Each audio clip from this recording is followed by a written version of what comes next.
Pang day 14 natin, no? Sa Lorma. So, ang cravings naman natin today ay dark chocolates.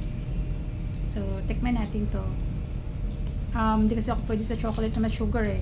Kaya ang ino-order ko talaga yung at least 70% kukuha siya.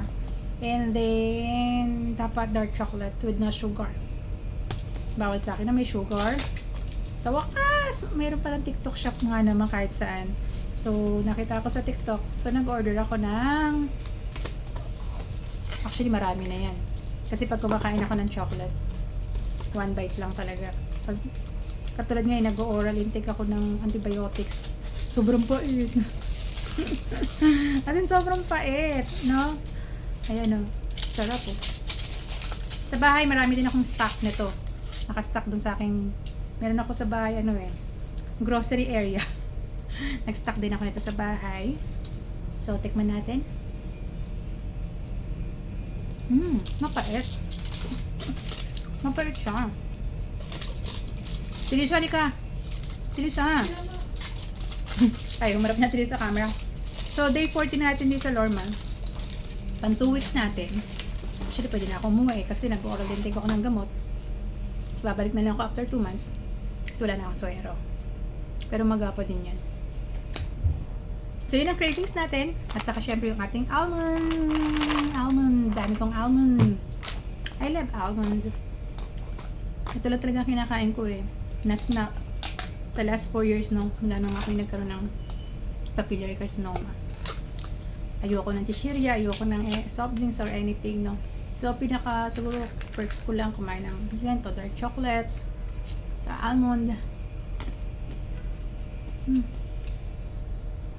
Tigas. I like my shirt today. It's number 9. 9. Number 9. Laki, no? Lagi ako naka-hospital gown kasi parang syempre din na magpa-laundry, no? Magkano kilo ng laundry dito, Tilisa?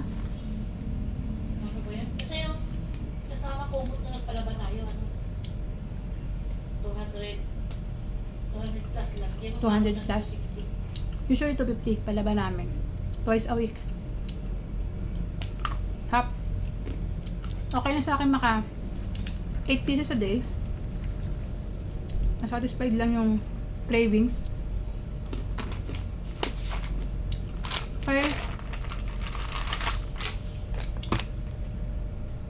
So, sabi ng aking ortho surgeon, pwede na akong umuwi.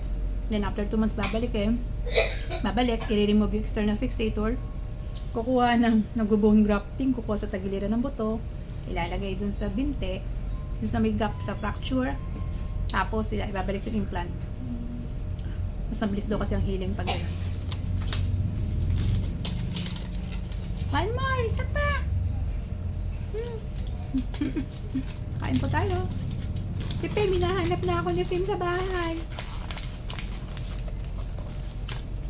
Araw-araw kami nag-uusap ni Pem via CCTV.